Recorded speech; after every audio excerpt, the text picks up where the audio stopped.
quite well versed with Hindi. हाँ ठीक है. What's your pen name? Shodhak, Shodhak.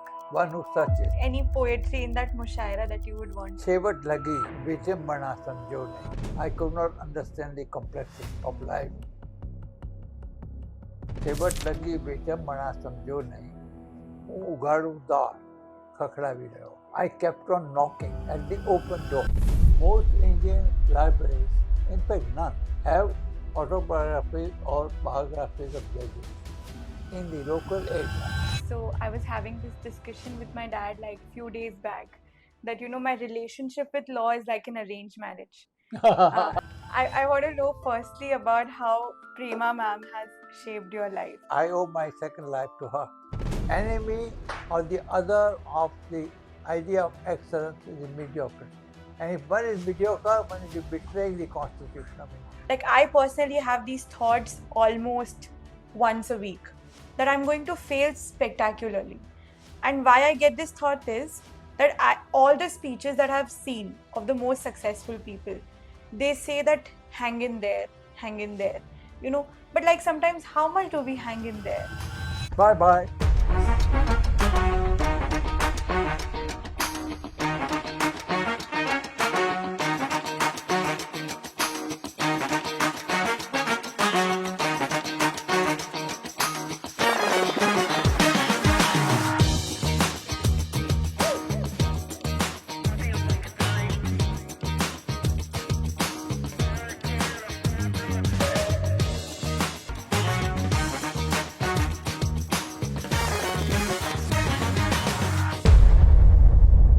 I'm having a stage fright.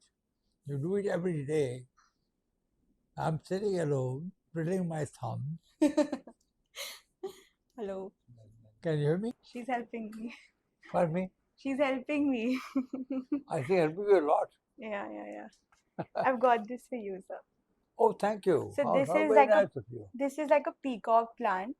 Oh. So usually what happens is that I've never gifted this to anybody in my life. Oh. But like when I was preparing for clat, I was not very sure of, either whether I want to get into law.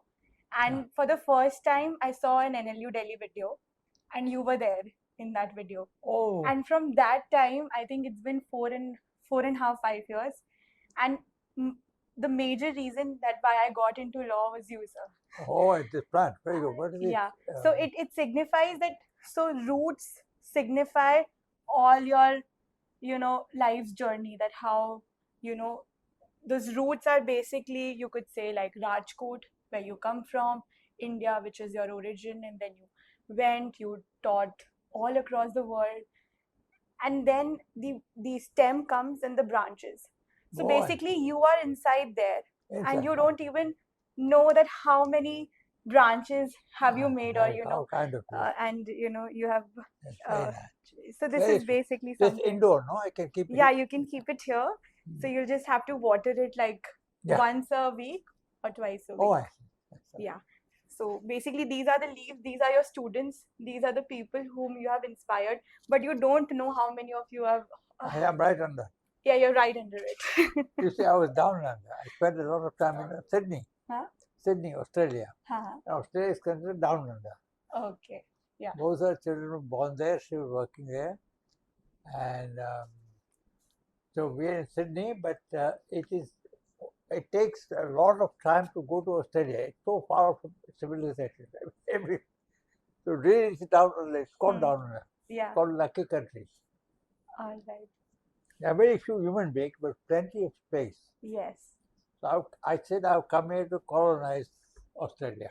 And I'm pretty sure that whosoever is watching would agree with me that, even when, like that's what I mentioned, that you're down there, like you are the root basically. Yeah. And now the root has basically sprouted and, it has branched into leaves and flowers, and you would not know where they are. But I think you'll be inspiring generations to come.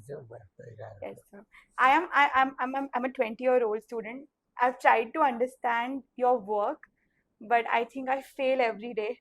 So maybe after some point in life, maybe I'll just try to understand what you're doing. It's not much on IPR. Excepting I talked at Philippines, the Yeah. Philippines, at Manila. I went there, and I was a keynote speaker, and I spoke on IPR. Okay. And the Indian Patent Act, it was then a revolutionary measure, which Yes, I'm eaten yes. up Yes. by force of neoliberalization. Yeah. And the two Chinese professors of IPR. Okay.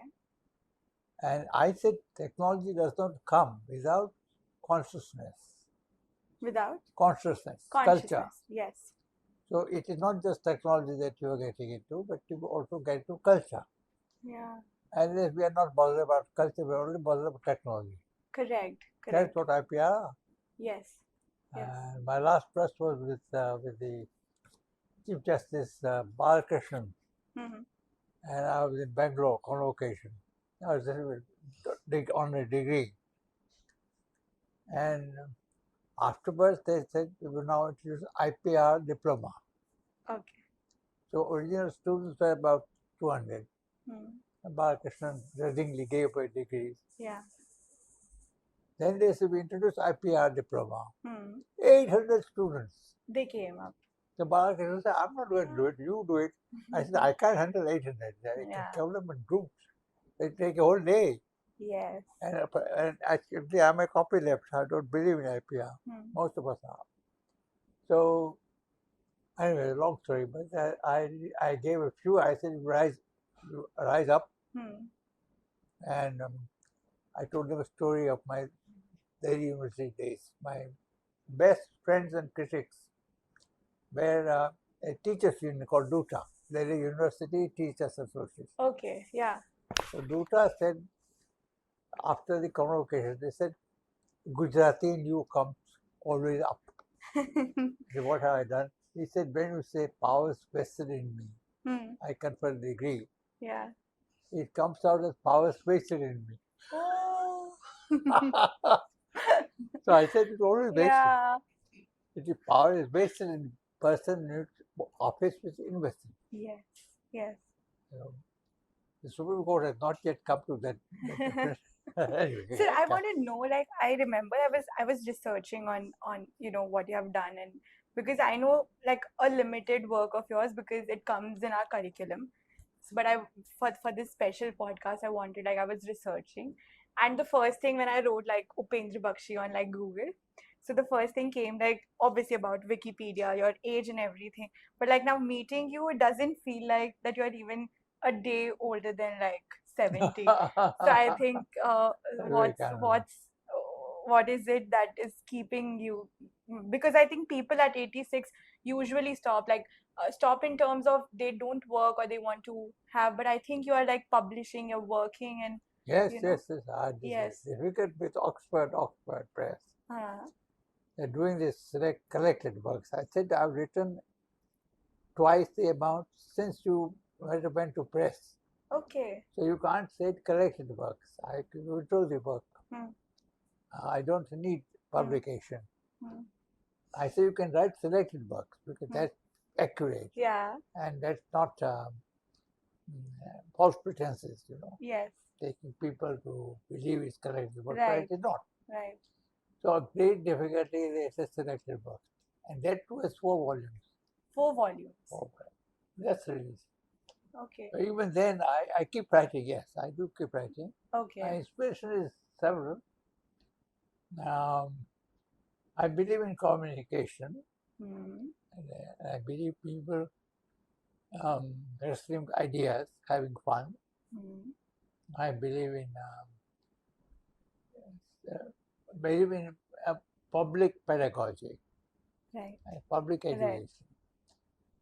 Whether or not people are actually led to anything, I don't know. Yeah. I write for newspapers, I write for weeklies, I write for India Legal very often, and I write for India Express. So I enjoy writing. It's my second nature. And even now I work very hard. Only I have difficulty remembering some names. And suddenly they come back to me after look midnight. I write them down. Then I can't read them. So you must have like a bunch of students who you work and who you work No, with? I Or you don't. write I like work solo all my. I don't. It's a bit of life. There are a number of people who want to work with me, okay, and I have a couple of people in the law schools okay, who were keen on research assistantship with yes, me. So uh, I learned about 1990, about 20 years ago. It's all self-taught. It's not monkeying around, keys, but not scientifically. right, And Prema, she says, you put control 3 and control 5, and I don't know the keys either. I just learned it, self-learning, self-taught, whatever, limited. That's I say I'm interested in something and I consult the people if you're interested in this. If you're not interested, you suggest the area. all right, Say, for example, just IPR. So you suggest an area which is come close to you. yes, yes, And then we can converse. I'm not an expert in everything. In fact, I know very little. no, it's But okay. I got the impression, I got the impression to everyone I know too much. These books here, that I always say there are two kinds of worms. Two kinds of Worms. verbs. Worms. Yeah. I have great respect for worms. Worms is the elementary form of life. Right. Animal rights people worry about animals, big elephants and dolphins. Okay, fine, that's okay. I'm also an animal rights person. But I have a different way of looking at it. I study worms. There are two kinds of worms. Those were ordinary worms, for whom I have great respect for biodiversity and all that. And those are bookworms. Bookworms. I'm the second kind. You are the second one. Definitely you are the second one. Second one. So I also like to read novels. I've asked some people to do research, but I have read some novels. He said, we're serious about But Lincoln Lawyer, for example, is very good street lawyer. Yes, yes. There are a lot of lawyers, novels about lawyers and judges. Yeah. The autobiographies of judges. All right. Most Indian libraries, in fact none, Okay. have autobiographies or biographies of judges in the local area. Areas, yeah. Say in Punjab. Right. Judges write their memoirs, which very rarely, but some of them do. Now this is it was a part of clinical legal education, Correct, at least, yeah. or just of legal education generally. But nowhere. In fact, I told a couple of national law schools to close down the shop. Yes, yes, yes. Because they did not have, I was looking for Jagan Mohan Reddy's book on basic structure. Now, I asked Andhra, the Nalsa, yes. and asked NSLUI, the National Law School, Bangalore, and they didn't have any book. Okay. I don't know about Goa. Go We back have, and no. you read the latest Englishman book, the latest American's book. You don't have no library, as far as I know, that has the biography of judges. All on judges. Yeah, yeah. Jagan Mohan Reddy, judge of Supreme Court, wrote 10 books. That is something that we can always propose in the curriculum. Propose, God will dispose it. You man propose this. That's all. You can propose it, tell you library. Yeah, definitely. If he or she is enterprising. I'm more into I do write, but then I have this tussle with myself, which I'm going through for past 2 years. So as I told you, I never wanted to come into law.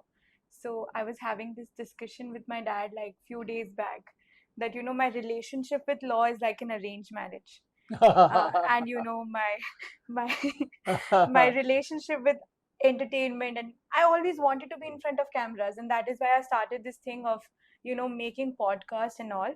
So then I was when I came to law school, I started feeling okay, my passion for entertainment and performing arts is basically getting brushed under the carpet. So I was let's do something where I can make a concoction where law and entertainment could meet. And the best way is that when law and entertainment meets, you're basically having two goals you're fulfilling. So I want law to be like it should be engaging. It should be something which is accessible. And before it is accessible, you have to make them aware about it.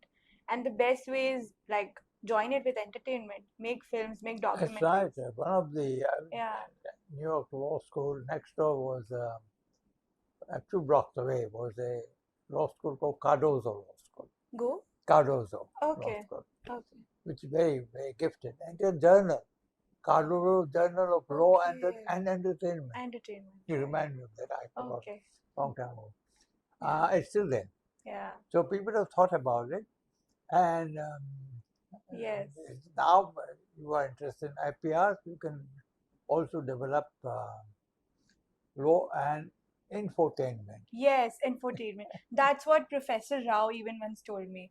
Mix information with entertainment. So it becomes infotainment. Why should it only be technology? Then yes. Or you can have law and entertainment and social media and law. I can remember copyright and IPR comes in, as you know. So that's a good idea. And but this also you said law and entertainment. I always thought law was, at least judicial and parliamentary law, was a performance. Right. A public performance, like a dance, like music, like photography. Yeah, that's very insightful. The Constitution is a performance. Its interpretation by the Supreme Court is performance. Yes. The parliamentary presiding judge is a performance. Yes. There is a lot of rhetoric, a lot of words, even swear words. They do all kinds of things. Yeah. So criticizing, evaluating, judging the judges is a performance. Yes.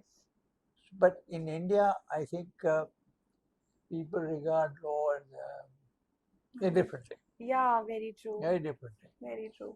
And I think it's time to regard it as what kind of performance it is. Yes. It's a great question. I say normative performance. Correct. Certain people utter certain words. And say yes or no in parliament or legislature. That is passed. That is law. Yes. So enunciative performance. Beautifully said. Enunciative. Enunciative. Yeah. And that's a performance. Right.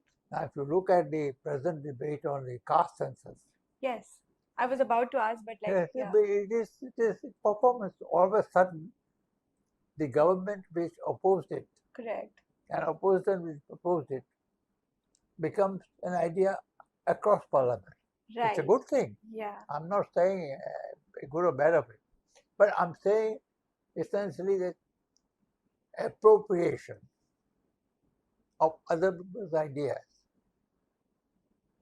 is considered a good thing in politics and law. Correct. Ambedkar, Baba Sahib Ambedkar, who drafted the Constitution, said there is no such thing, and you might be distressed as a student of IPR, but Ambedkar said in his closing remark that a criticism has been heard at me that I have copied law from Canada, Australia, He said there is no such thing as patenting ideas. Correct. But they know that patent is copyright. That was the copyright idea.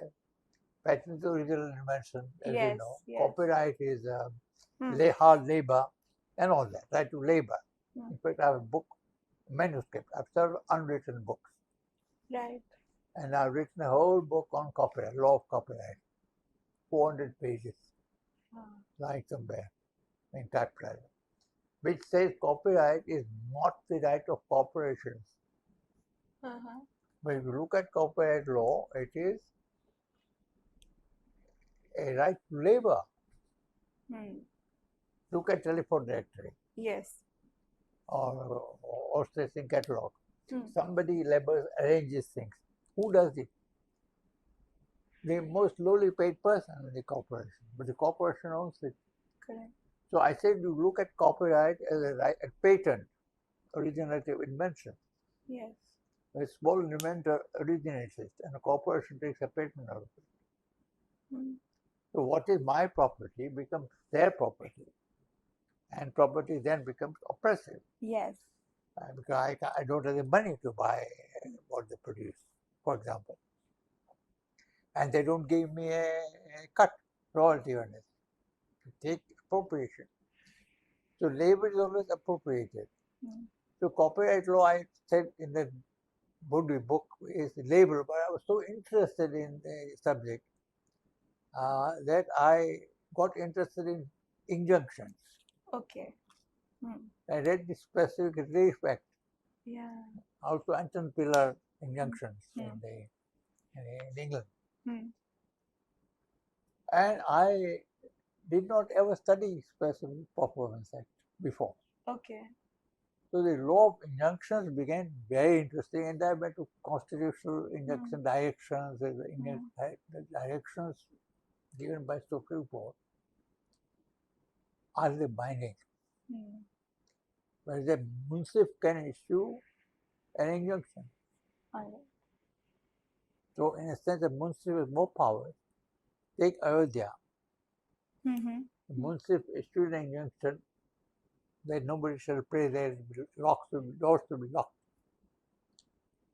From 1950 to 1980, it continued.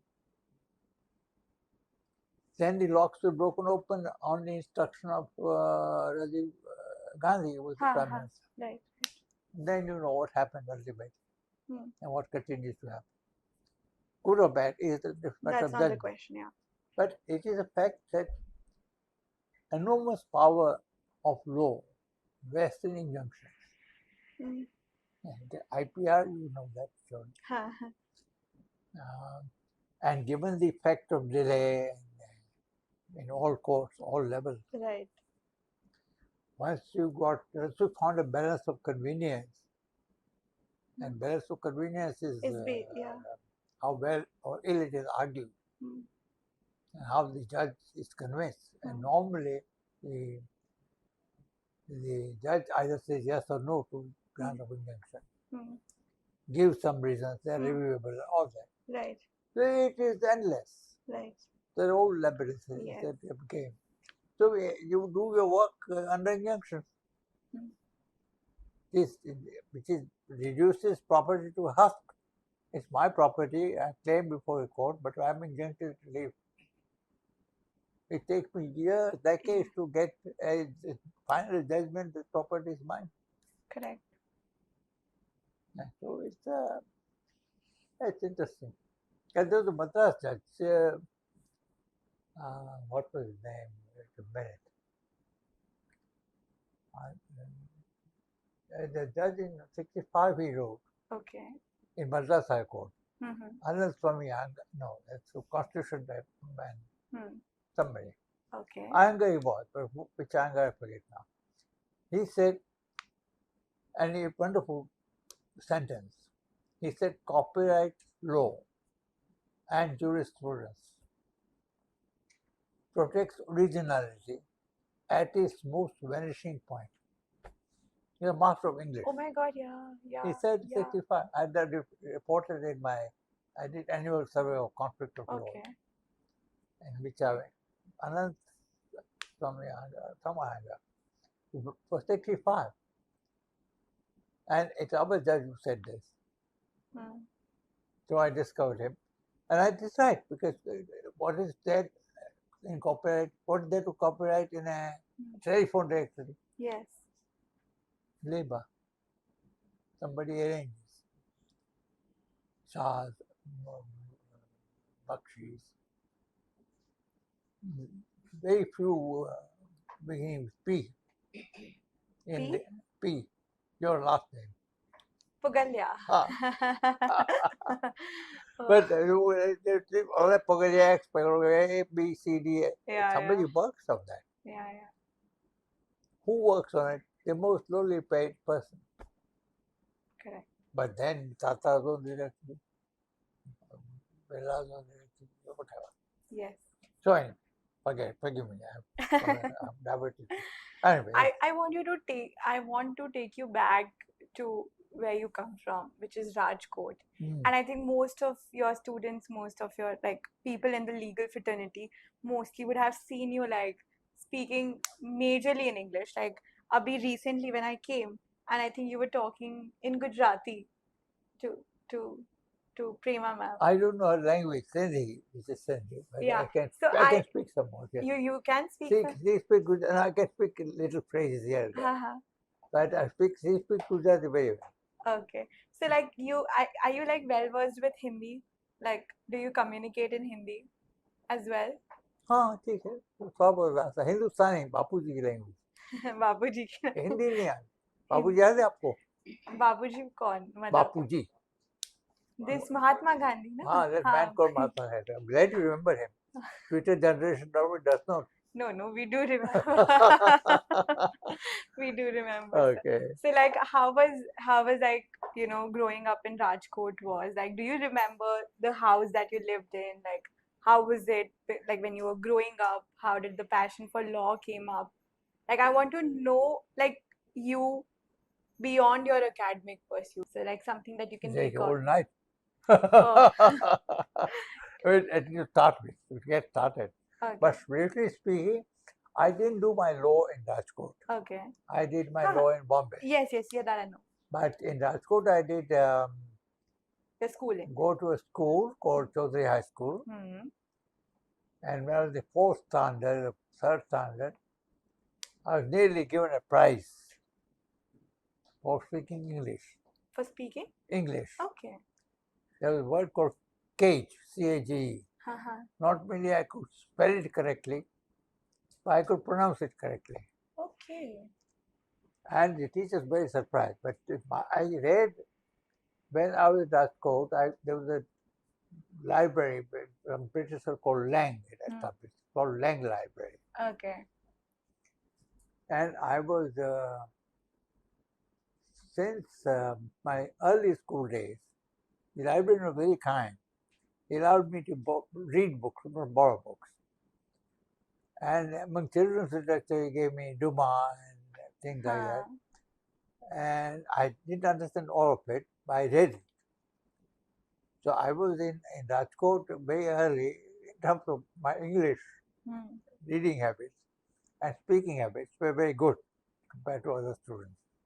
But school, I remember, still remember, there's something called metric or SSC. Yeah, metric. School living, SSC. So I opted for 9 subjects. Okay. I didn't know whether to do science or arts, I didn't know. So I took 9 subjects examination. I still remember my principal in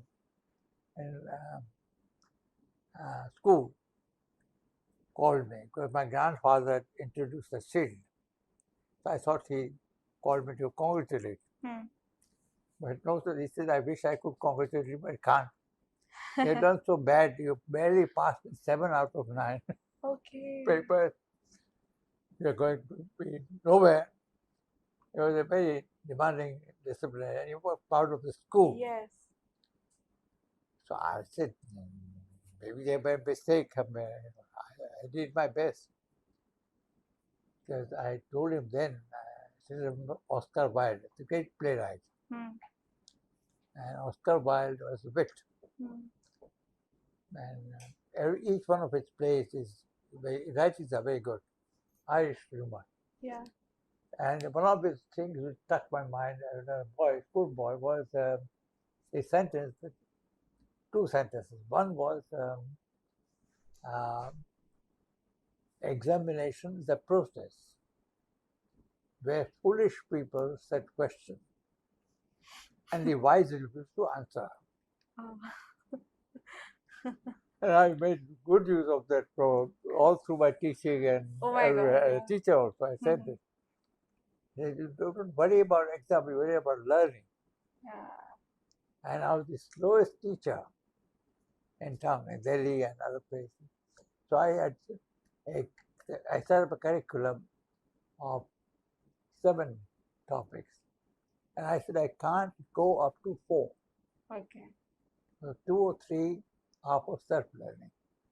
Okay. I cannot do it. I can. In South Gujarat University, the president of the South Gujarat University Association, even their vice chancellor, came and greeted me and said, "Sir, we've covered up all the courses." They would like to speak English. I don't like to cover up courses. I can only do a little bit. I'm very slow. So I said, let's play a game. 2 topics you do are self-learning. Okay. And I hold a special class for you, those who are interested, in the afternoon. Questions may come on those 2 questions, 2 topics. So there are 5 topics, I teach 3. I do them properly. But you'll do, yeah. And they agreed all through my teaching. Right in Warwick also, I said, I can cover up, but there's no point in regurgitating. Correct. Knowledge. Knowledge is something we enjoy together. And teacher is the person who learns. Along with it's a co-learner. I don't use the word teacher. Co-learner. Because when I first taught law, I was given some hideous expressions of professor in charge. I had come to professor in charge, Delhi University Center 2. And a staff meeting, there's certain subjects which are unloved. No teacher wants to go there. Like tax, estate duty, income tax. So I said, well, that's difficult. So let us do it by rotation. One senior, one junior, they all clap.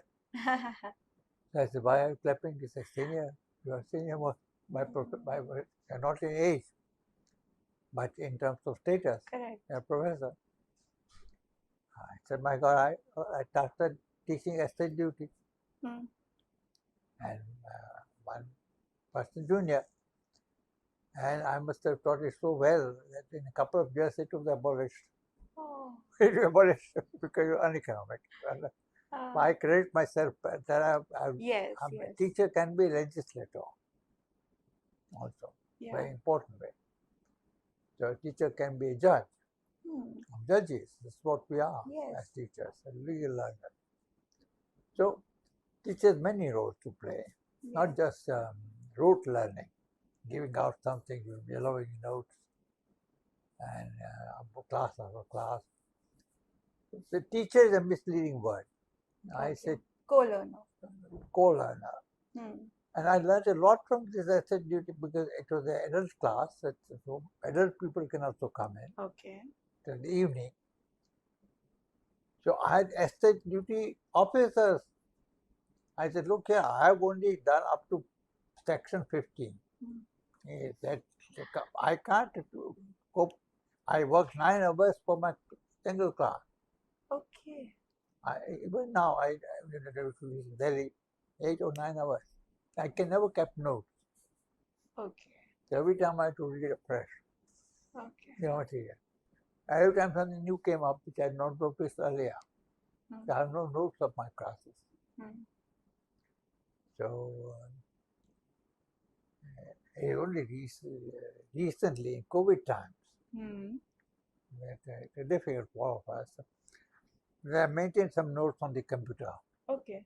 For Jindal, I was doing some posted online. Haji. But I think I tell you a story about teachers. I wrote an article in a book on being a teacher. That did to my colleague Amrik Singh, who was a professor of English. And I wrote an article saying teaching is a vocation.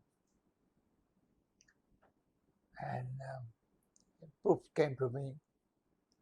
I corrected them once, twice, 3 times, and I decided to go to the man. And there there's a place called Kamlanagar, 15, 20 minutes.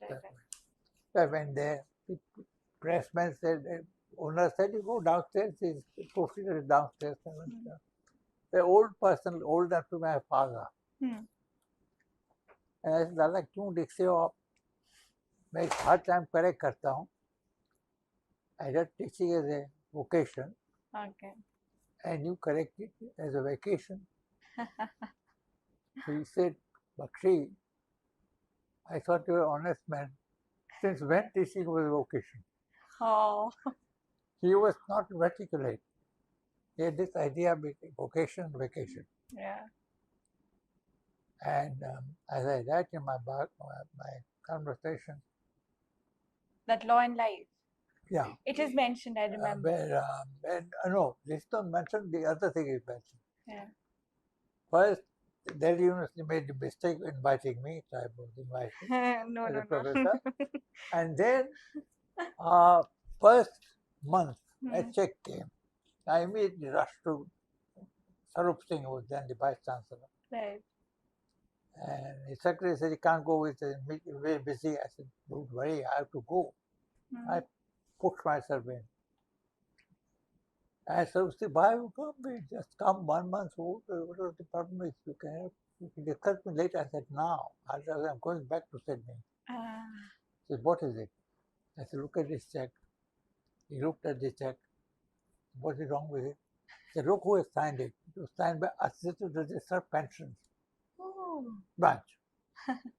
So he was a man of English and a great sense of humor. Okay. At his own expense also. So he said, he got a pull in his height and he said, young man, you will learn that we make in Delhi University no distinction between salary and pensions. So Yeah. it is not, it's an important thing how we are perceived by others. Correct. And how we perceive ourselves, although in jest. Laughing is important to my mind. Laughter is very important. Yeah. Not just for health, but for not laughing at others, laughing with others. Yeah. Laughing at others is not good. Yeah. Laughing with I think others. it's exclusive. It is putting other person down. That's Right. not good. That's not good. Laughing with others, not against anyone. Yeah. That's laughter, honest laughter. Anyway, I'm saying, carry on. Sir, are you like interested in, were you ever interested in like poetry? Poetry? Like. Yes. In Rajkot, I had a very good, what's called mushaira in our home. Oh. Every Friday. Could you like just describe it? Yeah. Like any poetry in that mushaira that you would want? Yeah, we all young people told us, you all have to sing some ghazal, compose some ghazal and sing it. And the presiding officer means presiding elder, was a man called Akbar Ali Jastanwala. Akbar Ali Jastanwala. Oh. And he was a fantastic ghazalkar. Okay. He then became Minister of Education in Gujarat. That's not a cup of tea. That was not his cup of tea. But he wrote beautiful metaphysical poems. Okay. And one of his poems is very humbling. Maksa, you understand Maksa? The last word where you use your name, pen name. Okay. Akbar was his pen name. Pen name, right. Once I said Gujarati, he said, Chalo samay ne puche. Chalo samay ne puche, Akbar knows to say, which means, let us go and ask Father Time. Let us go and ask time. Father Time. Wow. What happened to Akbar? Chalo samay ne puche, Akbar knows to say, Kabaro ma kya any kabar no poto nasi. Wow. All the covers, all the graveyard. We wrote the graveyard, we couldn't find it. Yeah. So he used poetry with such verve and he inspired us all. So basically it's about like, where's the time? Yeah. And the other ghazal was Man Hansala, the swan of life. Moti no charo malyo nahi. Wow. Never got the feed of motis, pearls. They could not swine. They not throwing pearls to swines, but the swan always has pearls. Mana Hansalane Motino Charo Muranai. And second line very beautiful. Chevat lagi, unto the last. Chevat lagi. Vidamna. No, that is mine. That is mine, my ghazal. मैंने हंसराज ने मोतिनो चारों मरो नहीं छेवट लगी अगम इशारों मरो नहीं अरे unto the very last yes. I could not get the beckoning of the infinite. Wow. बहुत ही क्या अच्छा. है बहुत अच्छा. So this is Gujarati ghazal is a very great art, and I used to pen several myself. Have you like written something for Prema ma'am in like a poetry or something? I don't think I have, but indirectly I have. Yeah. You want to dedicate this to her today? You want to dedicate this, like whatever you have written indirectly for her? Oh, I've written English poetry. On a birthday, I always write a poem for Please, like if you could Prema. recite. I don't have it. I don't remember it. And she doesn't read them. Well, I always I don't like to give people cards and formal birthday presents and so Okay. Why so? on. I like to do something unnatural or unusual. Okay. That's great. That's great. आपकी लिखी हुई पूछ रही है आपकी लिखी हुई कोई कविता बताइए कह रही है आपकी कविता आपकी लिखी हुई कोई कविता जो आप मेरी लिखी हुई हाँ जी. That's her mischief, I think. हाँ. not for me but just But in general. Yeah, but that's her mischief to you. She suggested that's to you. what she's asking. I can say that. I can say that you're very mischievous, Prema. Jack is asking him. I've written a number of. My pen name was Shodhak. My maksa was Shodhak And where did you write this? Like where can we in find it? Rajkot. No, I didn't publish Oh, you never published it. And what's your pen name? Shodhak, Shodhak. one who searches. Oh, One is always in search of something. this is No some. one knows this is something new for you. Yeah, I have No one also. knows about I it. have read like Law and Life like fully, and I was like, I want to ask like this about because I think like if somebody could like write so well, there is like 99% chances that the person is like artistic or is into poetry or have read you know कलाकार और जो गजल बनाते हैं लिखते हैं No, it's studied literature, no? हाँ जी हाँ yeah that's what I'm I saying. always studied, I did my BA in English Hmm. honors, and so it's a literary theory, and I wrote one. At the time there were no computers. पर आपको सुनाना पड़ेगा अभी. I wrote essays on law and evidence in law and literature, for example. हाँ. Even before I was a lawyer, I was in Rajkot Okay. College.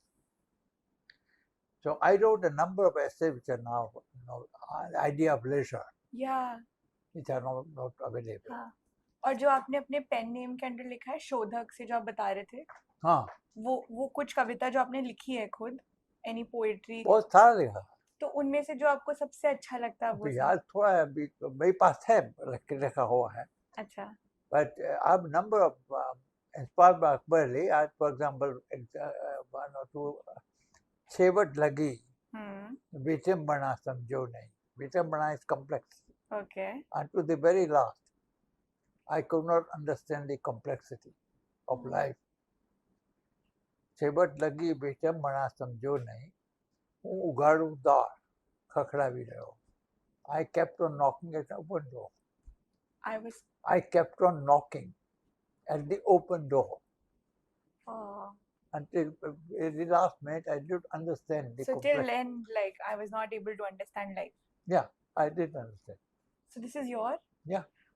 Beautiful, beautiful. And another one, Mari Alpatanu, that is my insignificance.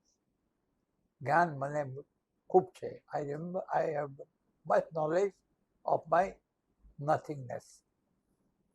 Okay. The second line was Jivi Rahochum.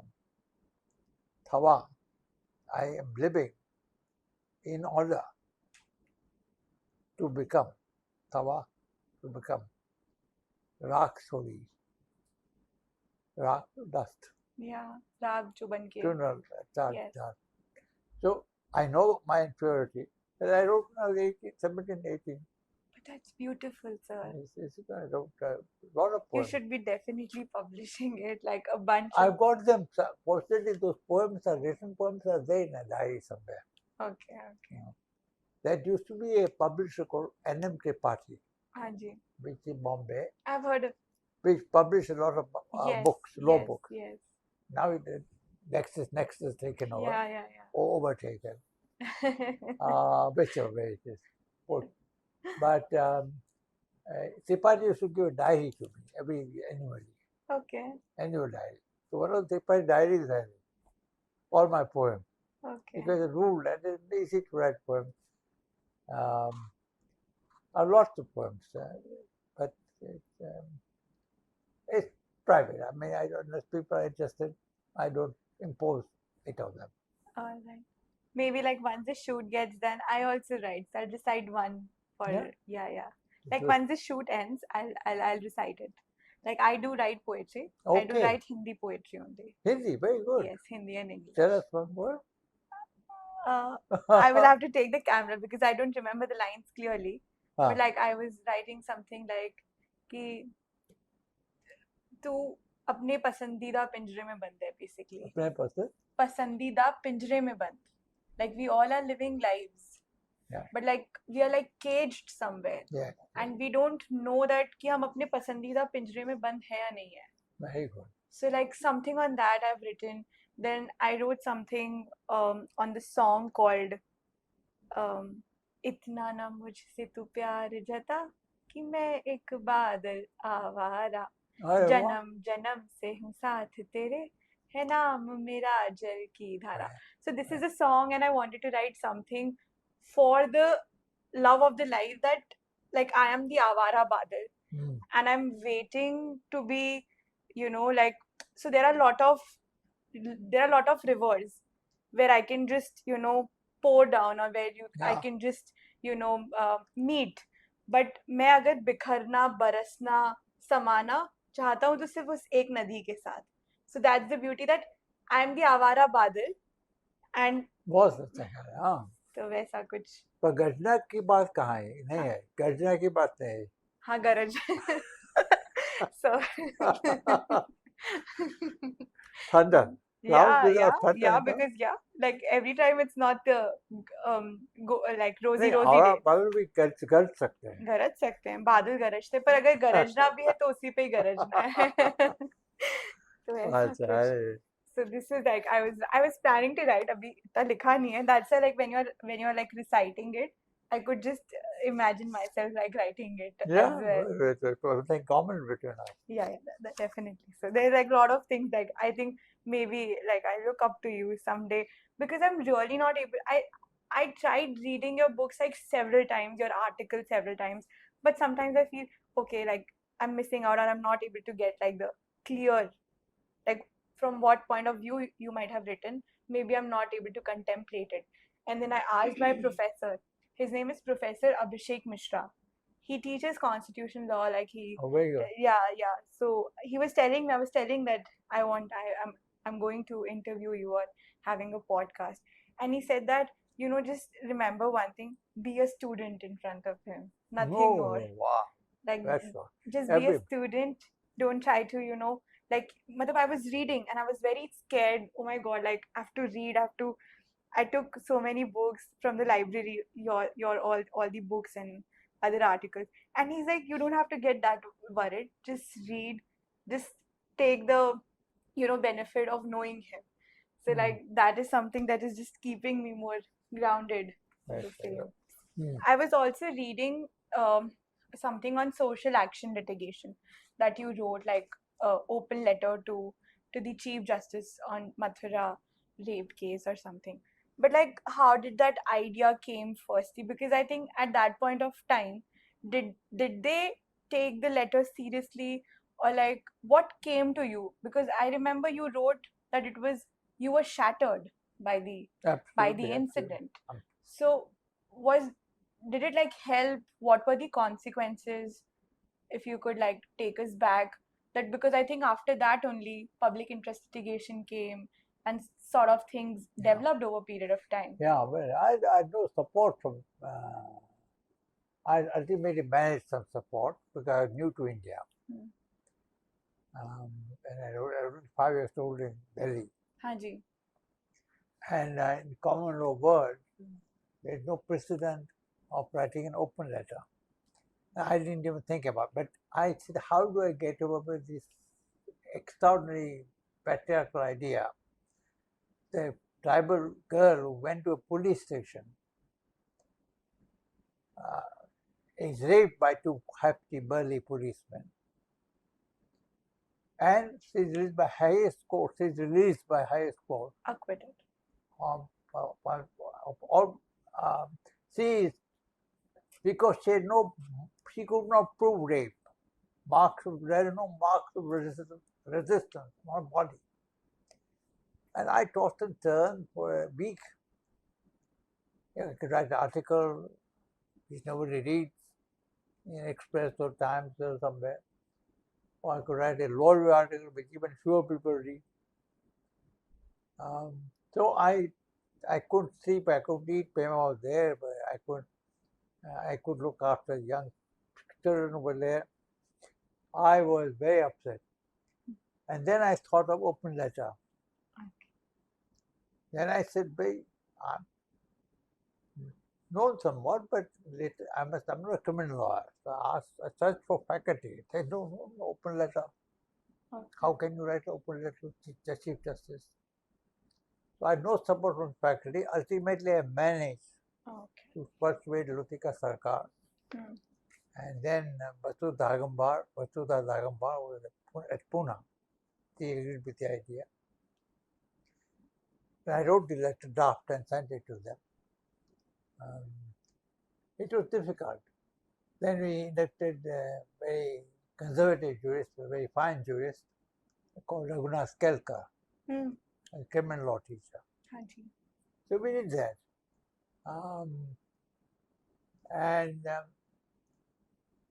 But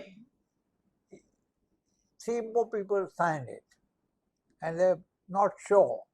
Okay. But I wanted some criminal laws into it because Yes. I didn't know much. I still don't know much, but it's a little bit more I know. So, and I wanted them to be involved. And I wanted some people to own the suffering of the other and do something with it. That became a movement, of course. Because it's never done. And this is the beginning of accountability of the judges of the Supreme Court of India. Correct. And Justice Krishna Iyer, within 2 months of that open letter, said in a judgment, another rape case, where he said an ounce of judicial sensitivity, an ounce, is more than worth tons of law reform. This begins the sentence. Very, very rightly said. Yeah. So, and Yashwant Chandrachud, the father of the present earlier Chief Justice. Y.V. Chandrachud. Yeah. Yashwant Chandrachud inaugurated Progressive Lawyers Journal called Progress. Then asked me, and I said, look, I give you open letter, we'll publish it. I said, that's all I can offer. But they didn't publish it. Indian law institute function. He looked at this Progress Journal and said, where is Bakshi's open letter to the Supreme Court?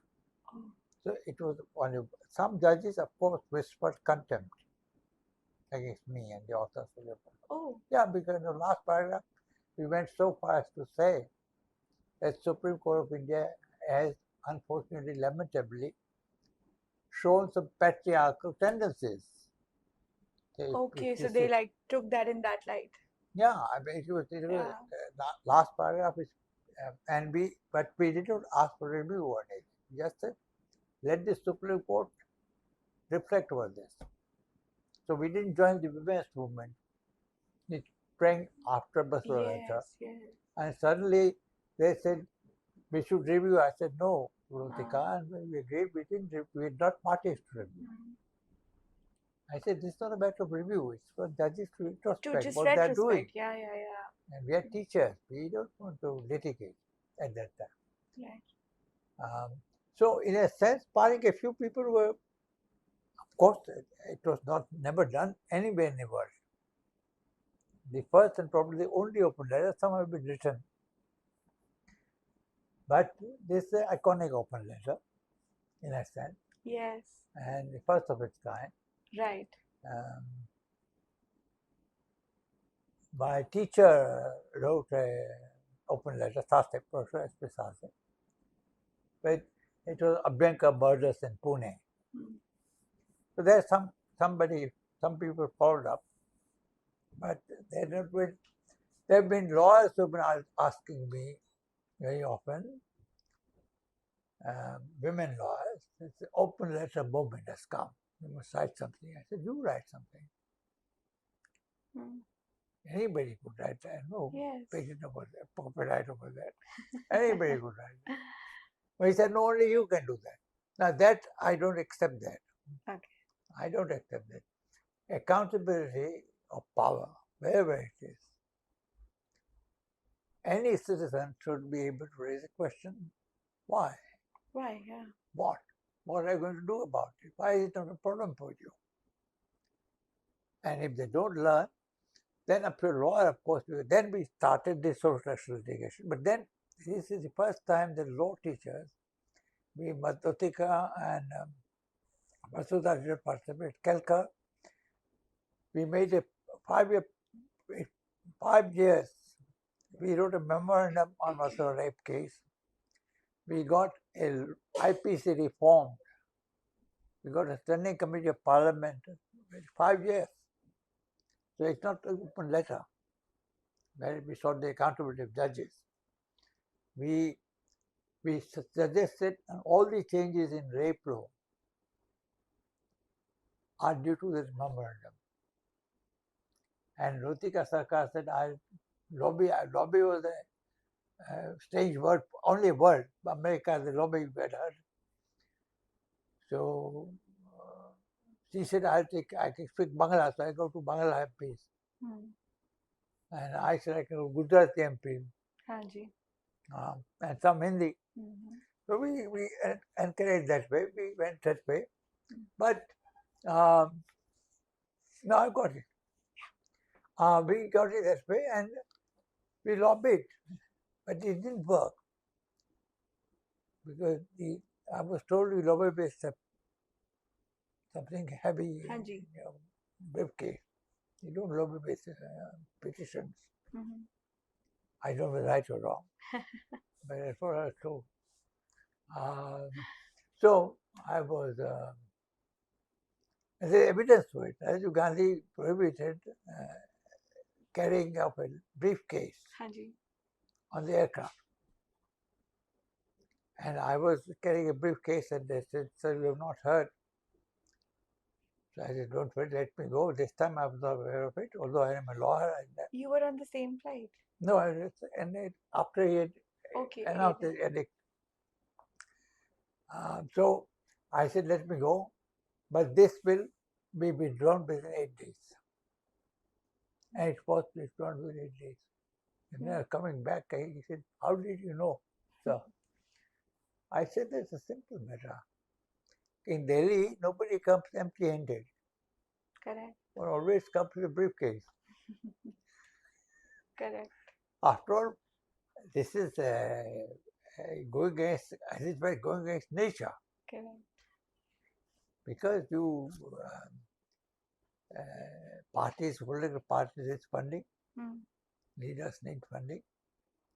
Everybody, and democracy requires political parties. Yeah, it does. The democracy requires funding of political parties. So these things don't happen in the air by good ideas alone, but some material has to be. And we have developed so many parties, 2,000 of all parties, not just the national parties. Every party needs money to work. And that's why the electoral bond, which the Supreme Court negative. But it's a real problem, how to finance election. Election commissioners suggested several times there should be national fund, and according to strength voting Yes. in each particular election. According to the voting strength of party, pro rata they must get, and the government should erect a fund Haji. and it will be transparent. Hmm. That is not accepted so Hmm. far, as I know. Our election law specialist was asked people in Goa who teach election law. But election funding is a very important matter. Correct. So people do need it's a voluntary service. After all, democracy means parties. Parties means elections. Where will I get funding? Money. The one idea was national funding. Hmm. Other was free for all, you get your money from where you can. Hmm. And everybody found free for all acceptable. Hmm. Now, who are we to say it's not good? The Electoral Election Commission recommended. We didn't accept it. So it's still a major problem. It is. If I go, I don't know with you, I go and make a speech. Nobody will come to hear me. No. No, I used to tell my students when I was teaching in Delhi University a story of a Dariwala. I said in Cochin, where there were a set of lectures on marked law and justice. Haji. Okay, I First remember. lecture I gave in Trivandrum, Yeah. on Cochin. Yeah. And lots of people were there. And I was surprised, so many people have come to listen to me. And that trend continued in Trivandrum when I Okay. for the lecture. First lecture, I told them about a story. I said, I have a strange sense of humor. But like you, the speaker was surprised that so many people had come. But all of them left after a certain time. So one man stood down. So speaker was very happy and asked the man a question. Yes, sir, why you are the last man standing? I finished. I have to go and my hotel and prepare for the next. He said, no, don't speak, sir. I'm the carpet man. I have to carry carpet. You go. Got So it. very well complex is there also. Yes. So I'm used to captive audiences. A teacher, a co-learner, is used to a class of 80 or 60. And he says, yes, present sir, mark, have to come. And in I disobeyed the bar council in the UGC. In my class, I said, I will not take presents. I never take a register. I circulate the register. Okay. I never took presents. Just and why I didn't do it? I didn't do it. I didn't do it because I said to this class that, look, I don't want your compulsory dinner. I want your minds. I want to engage with what I'm saying. Yeah. You're free to walk out if you want to walk out anytime. And there's no requirement they should be there. If you think I'm talking rubbish, go out to get to have a pack, have a cigarette, or whatever you have. I want your minds to be engaged with what I'm saying. And if I'm talking nonsense, you please tell me that. But also because of my Rajkot literature, there's an English poet called John Donne. Oh yeah. Have you read his work on A Lecture Upon Shadow? Yes. John Donne? And oh. It was 18th century. He did a short metaphysical poem. It began by saying, addressing death, whose absence presence is, and whose presence absence is. Wow. Yeah. You can be present, but your mind might be elsewhere. Yes. You can be absent, perhaps. Yeah. So I said to I always say, I will circulate. If you are present, you mark your present. If you are not present, don't resist the temptation next time to mark P. But if you do it, I'm helpless. Because I'm also helpless when you say, yes, sir. Yeah. Somebody says, yes, sir. I don't know who he or she is. Yes. So I don't want to know. If you want to come to my class, you're welcome. And if you want to present the bar council rule, you mark as the president, they do it. I never have marked my students present. Were you a lenient teacher, like in marking? How did you grade your students? Like, what was their evaluation methodology? That's a good question. In Delhi, we marked our own students like internal examination. We expected them to be circulated case materials, Okay. 200 pages per course, every course. We expected them to be familiar with that. So some students, of course, played many tricks. Okay. Some people said, our sister's marriage, please pass me. The whole paper was, answer book was filled with this kind of remark. So if you are not looking at the papers actually, it's a 30, 40, whatever passing mark. That happened, actually happened. But in my case, I weeded them out. You were lenient. No leniency is shown. Oh. No leniency is shown because they're in the classroom and they get LLB degree. Yeah. Today, now we are talking about bar council, talking about fake lawyers. There could be fake judges also. Yeah. Who don't have right degrees. Yeah. Now what they will be. So like you were very strict with the marking? Yeah, and then they found that they don't have record. The bar council supposed to have record. The laws are involved in state bar councils. Yeah. So they are collecting information. I don't know what the position now, but a big issue once upon a time. And a Delhi law minister in the previous regime was accused of being a fake lawyer. Okay. He actually drafted an insistence.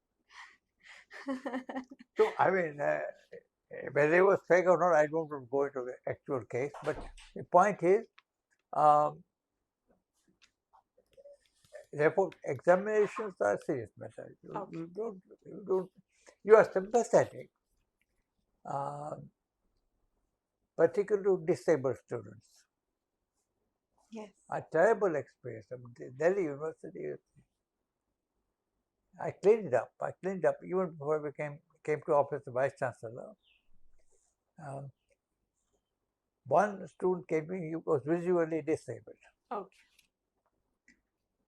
I was the dean or something. I said, they don't let me take the exam. So I rang up the controller. Yes, sir, हमने notice board लगा दिया. And he couldn't read the notice board. Oh. He couldn't see. That's sad. So I called Madan Mohan to my office. I said, चाय पीने का हो, बात करेंगे आपसे. I said, आप उनके साथ जाओ, पढ़ पाएगा. Have you ever said in your life there should be a braille notice board when you admit a visually handicapped person? Yes. You can't expect that person him or her, to read notice board. And thereafter, I asked the librarian of the university. I said, "We got a braille library." He didn't have it. Okay. Nobody thought of it. By that time, I was the vice chancellor. I said, "You must have braille library. I'll find you money for it." I was very tight with money. The government did not support me at that time, Mr. Manmohan Singh. I got 2 booklets, Gathering Storm and Perspective Planning. Letters to Manmohan Singh and Finance Minister and Prime Minister. That letters I wrote. So that university is in dire straits. They didn't reply, so I made it public. So I had difficult time and fundraising, but I said this is a matter of priority. When you admit, I don't know what you do when you admit deaf and dumb. Now the computer with artificial intelligence has changed the scene somewhat. Correct. And now there's a lot more consciousness of disability. There is law. I don't know how many disabled students you have in Goa. And you have a reservation for them or not, I don't know. I introduced 3% reservation because I found that people who have Gold medalists were visually impaired were not getting a job in their university, in their subject. Okay. But the principal said we can't take a visually, they call them blind person. So I said, he has passed from Delhi University, best of teachers taught him, person. You can't say disability, we can't take this person. So I fought many battles on that side. But at least now Delhi University Library is a great library. I don't know whether Goa has. You have any such Yeah, program. we have. So every lab, National Law School, I've been saying even now, no, has nothing to do with them. Every National Law School must have a provision for braille library, for deaf and dumb. And even walking, now the Disabilities Act, Parliament has passed. There is a Disability Commissioner, and there must be a provision for ramp. There's provision for ramp to walk. Nothing is done. Very little has been done. So it's a painful subject, but that it is. I've been always working with National Association for the Blind and many disability groups in India. So yeah, that's a fair point. So the next question which I have is, it's a very personal question which I feel. So I told you that I was preparing for CLAT, and somehow like I just had like 15-20 days left, and I was very much unsure. And I think CLAT is a very D-Day exam. CLAT exam is like whatever happens on the D-Day is going to decide like which college you get in. Regardless which college you get in, but I think like the present system, like I along with a lot of my friends which when I interact during internships come from different law schools, could be private, could be central law university, could be state law university, but like we all feel like if we are not from like a top tier national law school, which is either could be like because we never were interested in law or we could not crack the exam, but somehow we feel that, like I personally have these thoughts almost once a week that I'm going to fail spectacularly. And why I get this thought is that all the speeches that I've seen of the most successful people, they say that hang in there, but like sometimes how much do we hang in there? Like most of us, like the students who are like first generation lawyers who do not have like a backing in terms of that, but that goes with every profession. It's not something, yeah. So but my major question is that कब तक hang in करेंगे? Like there is a point where you frustrate, there is a point where you feel like, that I'm not going to, like my parts are written like where I want to be, or even if I work hard, even if I want to make my name, how do I do that? Like for somebody who let's say who let's say is from a like a state university or a district university, कोई college से पढ़ रहा है जो recognized ही नहीं है उतना, like it could be biases in the internship, who are recruiting you, whom you are connected with, so everything is, it feels like a big loophole. And I'm not saying that this is with the legal fraternity, it's with every system. So like any message to those students who are going through the same battle, because like I received a lot of mails like regarding this to ask you this question, and I personally feel that I resonate with it because I'm also going to be like a first generation lawyer. However, I would not want to put any umbrella terms like NLUs को एक साथ ले लिया या first gen को अलग कर दिया. I don't like to, I feel that either you're meritorious or you're not. So merit should be promoted, or and non-meritorious, either you come from come from any place, should not be promoted. So like I want your thoughts on it, like how can we change our mindset whenever we feel like this frustrated with with the going basically. कैसे सवाल है I'm not a counselor. Every national law school, I think there are 24 of them. Yeah, ours is the 25th now. Yeah, and they have clinical legal education, internship, all replacement programs Yes. and all these things, Haan just the clinical. So it should be they play around with afterlife of the law school to some extent. correct. And they're useful devices. I'm not against them.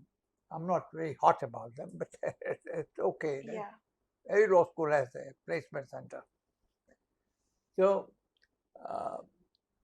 but I would ask everyone to remember, there's a case called Shivkant Shukla in ADM emergence. Jabalpur versus Shakhan.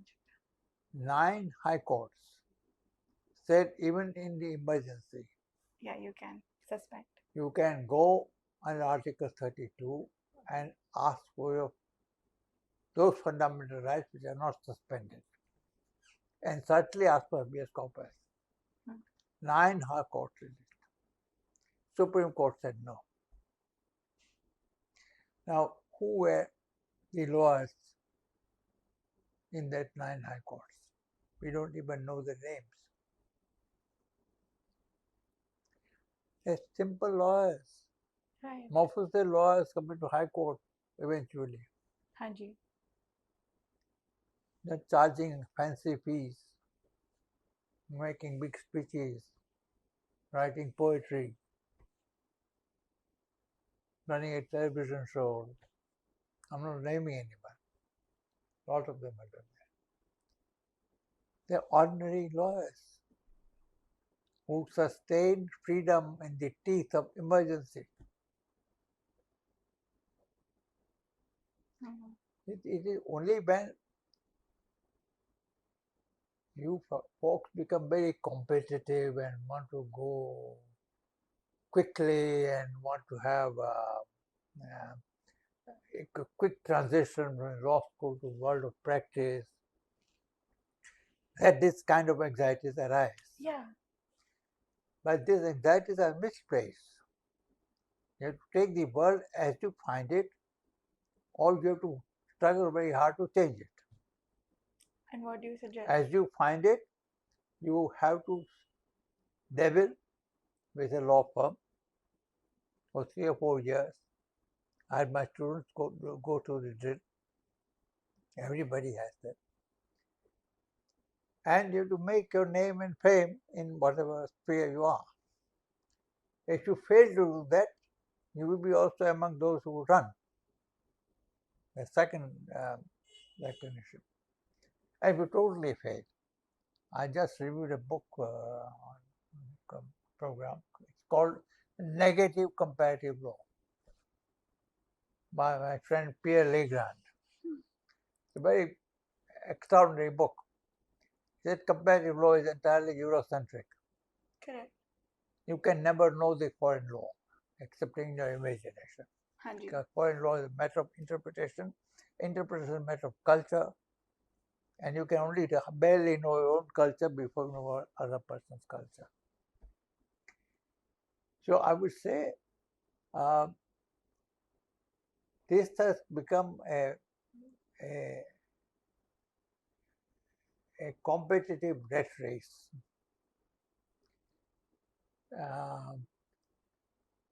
Legal profession as it is demanding. It will not give you easy success for a while. And one has to take the world as one finds it. One has to change it. Change begins in various ways. Correct. Because you have a choice to be a litigator. One has a choice. Any person going out of law school can be a litigator, can be in private law firm, not litigating but advising, Haan ji. researching. Can be a research assistant to a judge. Haan ji. One can be a legal aid lawyer. One can do alternate dispute resolution. One can do mediation. Any number of avenues are open. Now, what is good for good advice on how to become litigator is not a good advice on how to become mediator. So there is no quick fixed formula for this.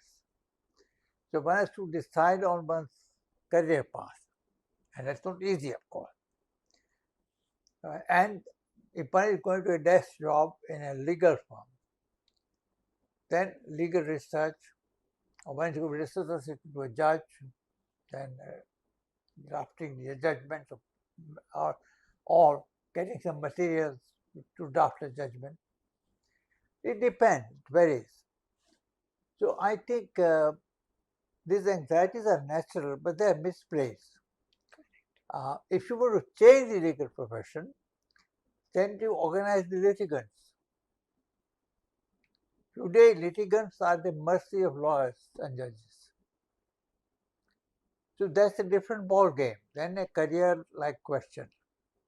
A career question is, what should I do next and how best I can do it.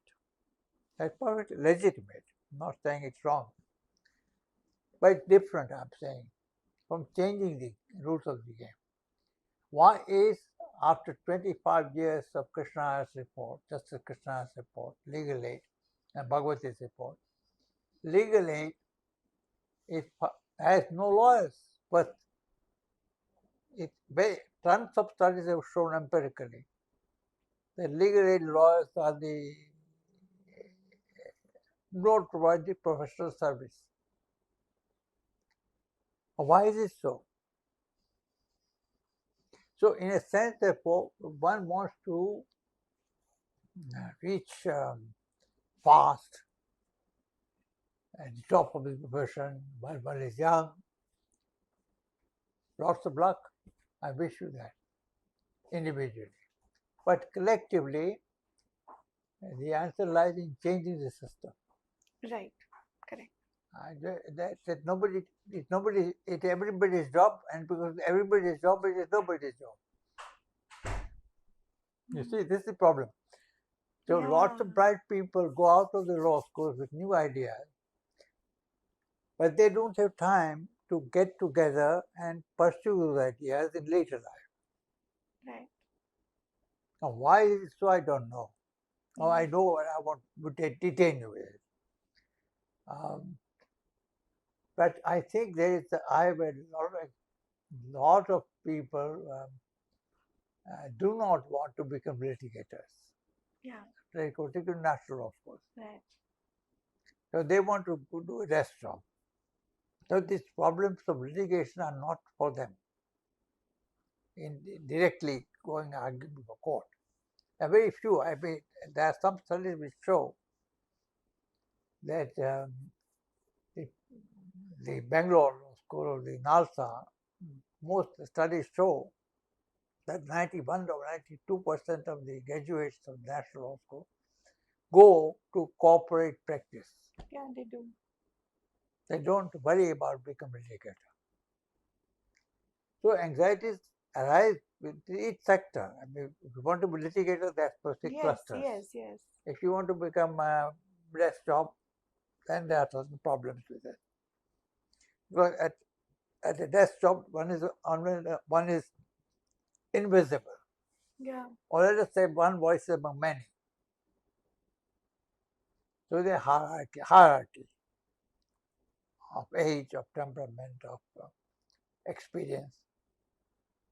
And we have to grow into that ladder, one has to climb up and down. Up, I hope, mostly. So that's possible. I'm not making light of it. I'm only saying that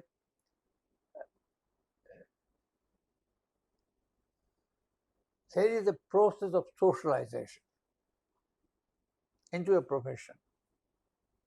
And it takes more time than a law school 5 years. Right. And one has to be patient and in the present system. Right. And spend that time. Hanging in there is must. But if you are not happy with it, I think there is a tremendous need for associations of young people which will redeem the plight of the litigants, not litigators. So there's a lot of social work to be done. Unfortunately, my students have not heard me. They all want a quick buck. That's for a quick recognition. So most of my students have been practicing law. And some have become judges and all that, chief justices. But basically, if the statistics are correct, 91% of students don't want to litigate. I'm not studied the corporate houses. The corporate houses, corporate form of lawyers. I know people who have done it. Lawyers who establish commune of lawyers. And they open firms. And in fact, corporate firms in lawyers, legal profession have grown since independence. Last 10, 15 years. Yeah, they do. Even patent law firms have gone beyond Rampre and Sons. There are many more patent offices. Lemfrey and Sagar. Yeah. There are many people there.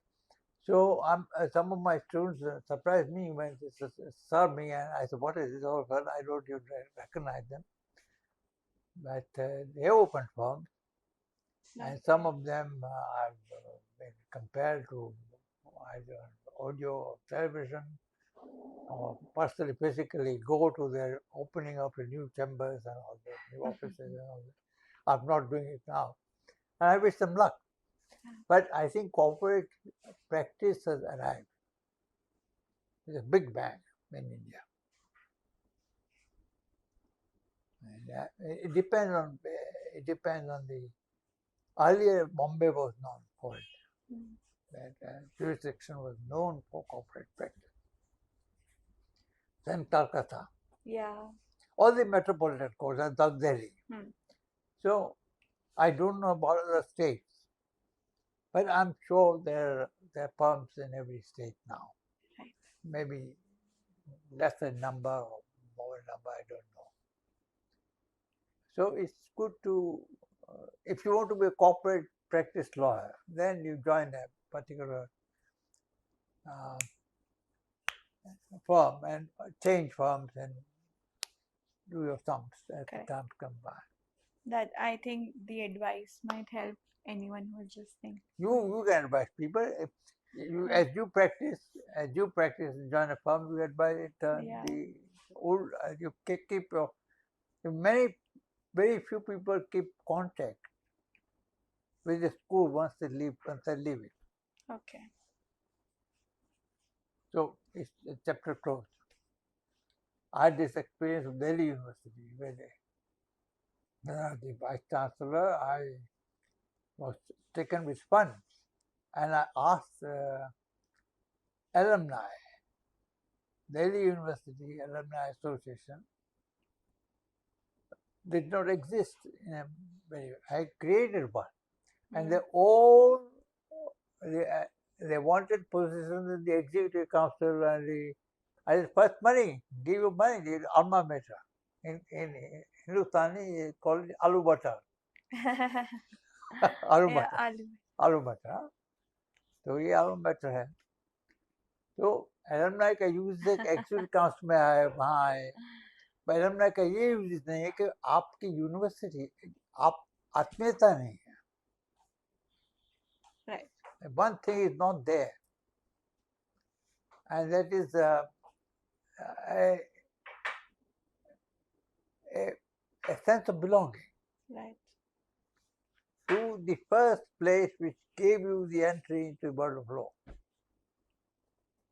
As a campus National Law School, or I don't know whether National Law School and Alumni Association. I think some have, some don't.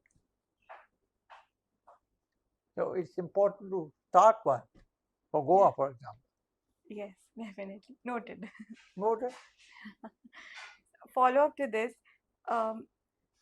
like you have come a long way, right? Like in the profession. You've come a long way, yes, indeed. Yeah, you have, and I think you have enlightened thousands and thousands of people.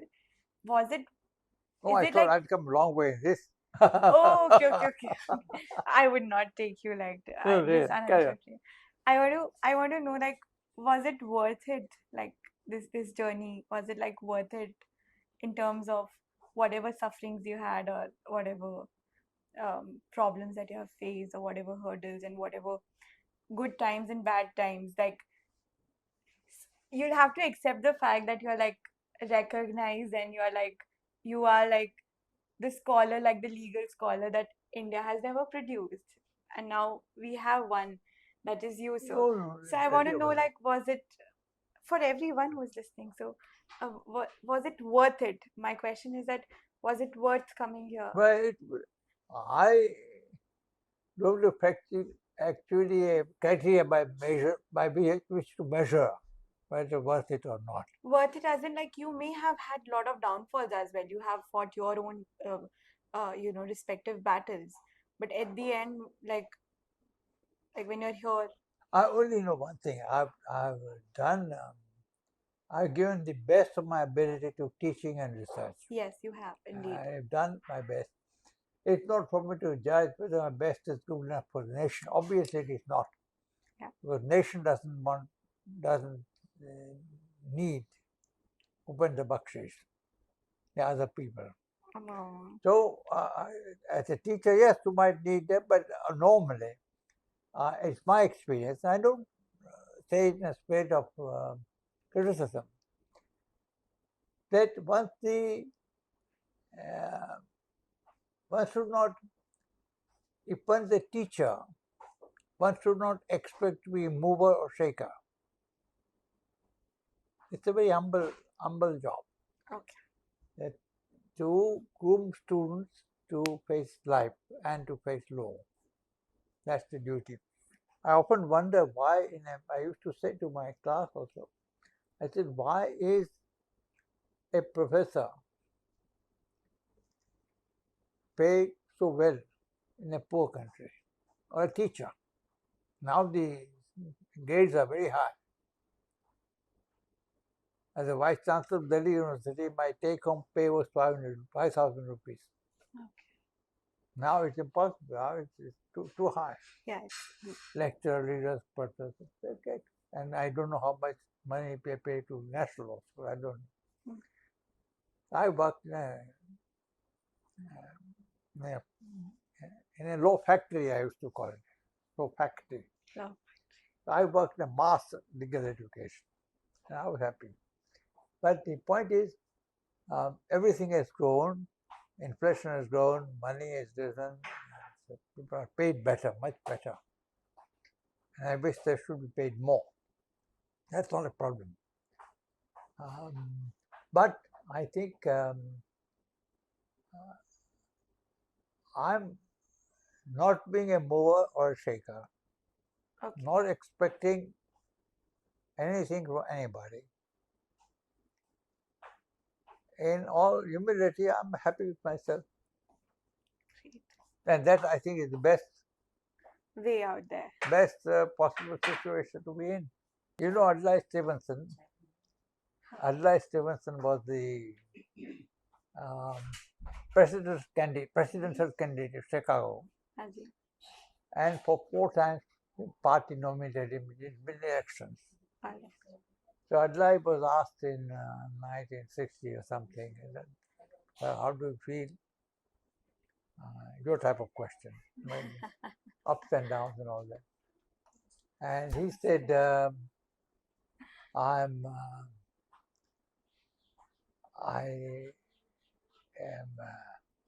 old, I've lived a full life. I know I've been knocked down from presidency, but it hurts to laugh. It. Hurts to laugh. Yeah. But I'm too old to cry. And Stevenson said this long ago. And I think the situation of most of us. Wow. Wow. That's so. Because you came with so much idea of changing the world around you. Yeah. And you changed a bit of it, you thought you changed a bit of it. Yeah. So, but World changes very fast, Yes. more than you can imagine. Here is the President of the United States who today or yesterday said, I do not know whether I'm bound by rule of law or something. I don't know whether I'm bound by the Constitution. There are different views. Now, he has a Constitution and rule of law. There are plenty of countries which don't have this Right. around the world. Now, neither rule of law, democracy, no nothing. So the most important thing is to remember Stevenson. Correct. And most important thing, I'll leave you with that, is to take your own suffering seriously, but most important is to take suffering of others seriously. Yeah. On which I wrote my whole book on human rights. About human rights. Human rights is taking is co-suffering. It's co-suffering. Yes. Unless why did write about Masura open letter? Yeah. Why do anything? Yeah. Agra home case. Hundreds of examples. We did it because we suffered for the other Yes. and found in law an answer or sculpted an answer in law if we didn't find it as we went along. And that's what everybody wants to do. That's what they do. And you must live in the symposium in which I participated. My name is Upendra Baxi. So it was a seminar or a symposium to which they invited me. A Post-Upen World, Oh. just last year. I participated in it. I said, yes, but I'm curious what is Post-Upen. So it is interesting to see what will happen in next 20 or 30 years' time. Yes. I might do something here or there, you might do something here or there, but the next 20 to 25 years hold the key to the whole world. There is a man who never goes wrong with the prophecies are always coming true. He doesn't use the word artificial intelligence. He uses the word singularity. So What yeah, is yeah, they do. His name is Ray Kurzweil. Ray Kurzweil. Husband. Ray Kurzweil wrote a book some time ago called Singularity is Near. And now we've written a book in 24 called Singularity is Nearer. And he has prophesied this time that by 2047, when you will still be there, I will not be there, the biological intelligence will be superseded by artificial intelligence. AI will rule the world. So there are immense changes that are coming. And the law of the horse and buggy days will not do. It is how law, relationship between law and technology Will be. are most important today. I don't know whether a subject, elective subject to law technology. There is many schools are teaching it. Yeah, very good. So this is the cutting edge of the situation, where biological intelligence is replaced by machine intelligence. All right. 2047 is the year. Please remember me. Okay? Yes, sir. Okay. So like now I think you should take take tea or something, and then we'll end it with a rapid fire that I was Rapid talking. fire, I'm not a rapid fire person. Like just write like one liner, okay? Like not one word, one liner. Okay, come on. Like can we start it? Yes, Or like yes, you can have at least water or something. No, First. I've got You my first. You can cold have this. coffee. Yes, Okay. cold tea. Yes, tell me. I never done. If current Johar would do it, I won't do it.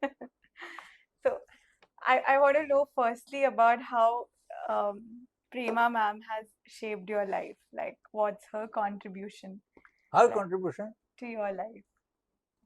to you are being able to talk with me because they saved me. 10, 12 years ago, I had a stroke. And I did not, I thought I was shouting at the top of my voice, but I was so feeble, they couldn't hear me. Ultimately found, but it took me 1 hour, and you must, older parents, if you're older parents, you must take a stroke patient within 1 hour. Otherwise, he or she would become vegetable. She took me. So I owe my second life to her. Wow. Because she took me to hospital, suffered. I fought with the stroke myself, but she helped me come round. Within 6 months, I was traveling, which is rare. And normally, you're vegetable, you're paralysis, and not burden on society. Okay. Even in the book you wrote that you came to India because of her. In your book Law and Life, by Arvind Narayan and all these, the chapter that meeting Prema. Yes. That's my name for her. Oh, that's wonderful. Okay, so we'll just start. Okay, so if you have to like dissect your ideology, like Upendra Baxi's school of thought, like what are those 3 essentials that everyone should remember, that what your ideological school comes, or like what are those elements that your school of thought? Constitution. Wow. And Constitution, I developed as C1, C2, C3. Okay. C1 is constitutional text, C2 is interpretation of Constitution, and C3 is constitutionalism, theory, ideology of Constitution. All right. Wonderful, sir. What's your idea, like, what's your dream for India, sir? Like, if you have to, like, because I think we, like, right now, whatever our political, economical, or religious, what do you say, landscape of India is, whatever events that have happened these months, I think there is a question that every citizen wants to ask, that which India are we living in? So anything that you would want to address on that, like, what's your dream for India? Well, I heard about the contrast between India and Bharat Right. in the 70s, in the 80s, in the 90s. Yes. And that contrast still continues. But do you think there is a contrast? There is a contrast. Then, if you look at any statistics on poverty, I don't use the word poverty, I use the word impoverishment. A person is not poor, but made poor, and made poor by system. If you look at the ratio of poor people, don't get more than day for yesterday, there's a news item that people can't even spend 20 rupees. They don't have 20 rupees. Yes. Okay, so what I talk, there's one India where it's not a problem, and there's another India where it's a problem. You can't send your children to school, you can't have a house of your own, you can't have a proper shelter, you can't have proper health. So the idea is that future of India begins when this division between super rich and super poor ends. And that's the message of Constitution itself. Great, sir. If you said that you write poetry and all, I'm thinking that you also listen to songs. Like, Yeah, are you fond of listening songs? Yeah. Any song that has just is on loop, like, forever with you? Any song that you would want? This is rapid fire, no? Yeah, it's rapid Barsat. fire. Huh? Barsat. Barsat by? The movie by Rajkot Nargis. Okay. Called Barsat. Every song in Barsat is worth listening and living with. Do you sing, sir? Do you sing? You want to hum few lines? I used to hum, but I don't hum it now. So yeah, we have spoken about Prema ma'am. Something that you want to talk about your children, how they have helped you, like anything that they have changed in you, like over the years. They are no children. They are grown up, young persons. Yes. For you, they will be children. I'm childless. Or like equity, I'm not capable of bringing more children into this world. About equity, it was used to be said, equity is a principle of common law. That equity is over. Equity cannot produce any more children. So the same applies to me, a person. But anyway, yeah. My daughter Pratiksha Baxi is a professor in law and governance in JNU, Yes. and my son Viplav Baxi, our son, is the again at Kolkata State Prema, is is working in e-learning Yes. and also developing AI programs. Yeah. So they both superseded me beyond words. Yes. And that's ultimate joy of being known as a parent. Yeah. If you have to like take a legal scholar that you have admired or you have loved their work, who is that one legal scholar that you want to know that? One thing is called law. Yeah, law, like a legal scholar. Living scholar, plenty, but Like my teacher, S.P. Sathe, SP? Sathe, Sathe. S-A-T-H in Pune, Okay. was in Bombay, and I was a student of it.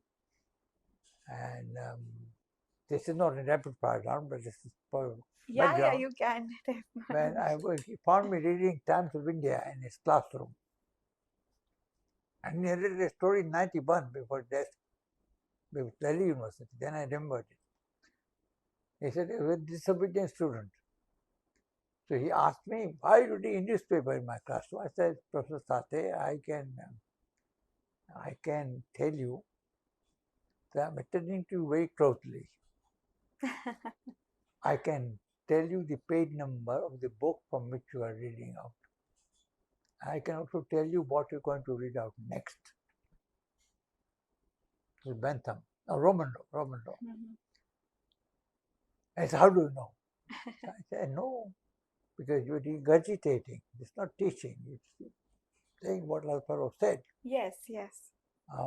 And he was very angry with me for insubordination. And then we became friends, and he changed his when he always said he became a responsible teacher as a result of this questioning, although initially he was very angry. And he was very angry. So, but when a great teacher, he gave me his notion of a teacher evolves with the student. Great. Any one student uh, who has, I know that for a teacher, or like as you mentioned, that you would like to be called as a co-learner. So is there any student of yours who has inspired you, like in the truest sense of the word? Because you have like taught many, but someone who holds a special place in your heart. Oh, lots of them inspired me. And in fact, I always say that whatever I am, and it's not a rhetorical flourish. It's a fact. Hanji. All the inputs have been made into my mind from my students. Every student has made some input. In Delhi University, in Warwick, in wherever I taught, New York, because it's a process of self-correction, self-monitoring, self-reflection all the time. So, plenty of students. There's not a student from whom I have not learned. Okay. Not one. That's great. Excepting those who said, answer scripts right, please pass me, please don't fail me, I'll do better next time. All the fills, the gibberish, that I don't like it. That I don't accept. Or those who spelled pound, Jewish Roscoe pound, as pond, pund, or Kelson is K-A-L-S-E-N, is K-E-L-S-O-N. I say, कहाँ गया Kelsen किसका सन तो है ही सब तो पैदा हुआ किससे पैदा हुआ but it's Kelson. Kelson. It's not Kelson, it's Kelson. So if you're not careless with the names, then you cannot comprehend the thought of the man. Yeah. Any like living, like any celebrity in the past, in the history, you won't want to like go on a dinner with? In the past, many examples. I'll give one example immediately that comes to mind as a man called Alf Ross. So that is called Alf Ross. Alf Ross. A criminologist. I reviewed his book in the Journal of Indian Law Institute, and I sent him that review. I did not get a reply, I expected. But Mrs. Rose wrote to me from Denmark that the review had come. It was read out to him. He died a couple of days later. He wanted to thank you for reading his book closely. Wow. And this is scholarship. The fellowship, and Julius Stone used to say, Professor Stone used to say to me, a word for fellowship of learning. Teaching and being taught, co-learning. Fellowship of learning. One grows with the other. One doesn't go by oneself. So this is a fantastic thing. I want to know, sir, that what's your thought on, like, I personally have this again battle while figuring out what religion is. Religion, oh. Religion, yes. Yeah. So like how religion has shaped you. Like, are you a theist? Do you believe in God? No, I'm a person who believes in radical contingency. What is that? That is, I have no control over my birth or death. Okay. My agency is the illusion. But there are people who believe in God, afterlife, and make up the human being and the world. I respect them. My religion is Article 25. Article 25 of the Constitution. Okay. It's a wonder of the world. Yeah. It says subject to Correct. health, public order, morality, and the Constitution. Subject to four things. And in India, nobody has noticed what it says later. The second part is one should have freedom of conscience, when they right to freedom of conscience and right to essential religious practice. Correct. Everybody looks at the last three words Yeah. or the first four words. Nobody looks at the right to conscience. So my religion is my conscience. Correct. Conscience is the faculty which allows me to choose my religion. And the conscience is the faculty which allows me not to have any religion at all. That's constituted. That right to conscience is not discussed at all in the law school. Why don't you? There is the Constitution. And there is you asked me a small question, but just put a gloss on it. There is a part 4 of the Constitution. 4A. Part 4 is directive principle. DPS. Part 4 is a small paragraph in the Constitution, which says fundamental duties of citizens. And this was brought by Mrs. Indira Gandhi during the emergency by 42nd Amendment. Yeah. That part has not been changed. It has been changed, but it has not been amended away by Indira Gandhi's successors.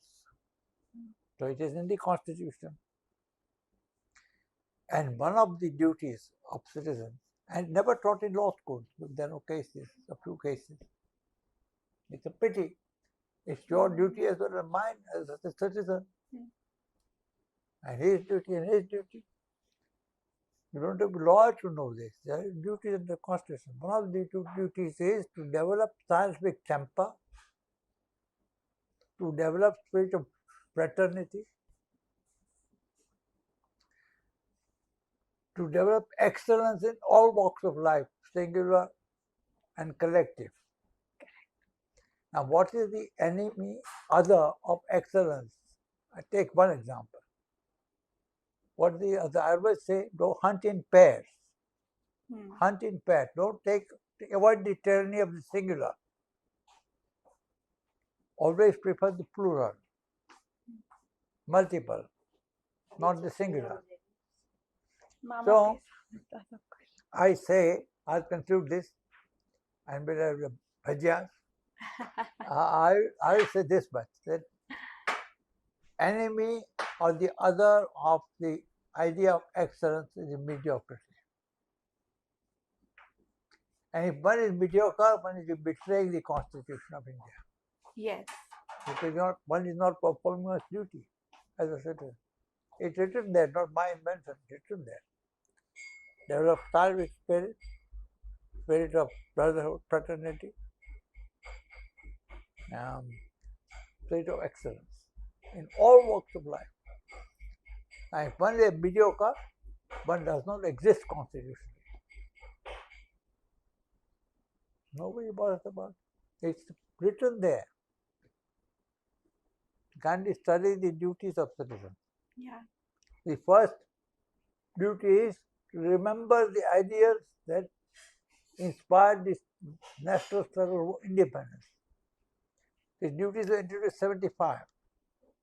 So I often write that from 1950 to 1975, we had forgotten the ideas that inspired the national struggle. So that Constitution amended. Even law school we don't study the duties. This is outside the law school. Why? So in my opinion, contemporary legal education which goes to England, America is a hoax. It's not legal education at all because it is contrary to your citizens' duties.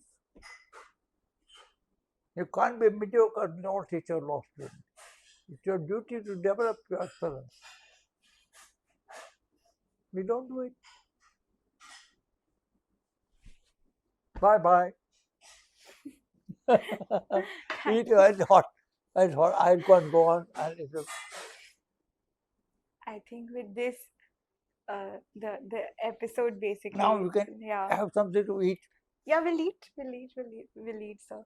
But I think I neither gave an introduction of yours, and I would neither conclude it because I think like Law and Life is the apt title for you, sir, um, and whosoever will be watching it would like definitely know that how you have described both of these things in the true essence of the word. And I only feel that I don't think so I've done anything to meet you, but then if I have, it's my privilege, and I also would want to thank Professor Venkat Rao for giving me the opportunity. Give my best greetings. I will. He gave us the pictures, he enlarged them. Okay. But on the side he put his picture, embossed a small picture. Oh. Very nice. That's nice. Sir, I want your like autograph. What do you want? Could you just sign here? Sign? Yeah. Or resign? I hereby resign. No, sir.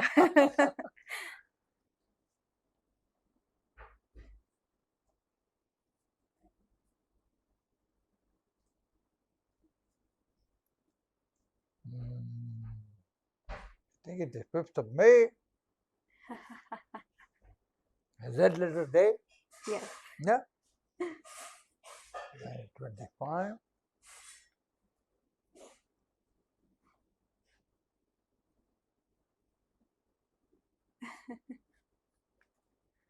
I'm sure you can't read anything I've written, but that was it.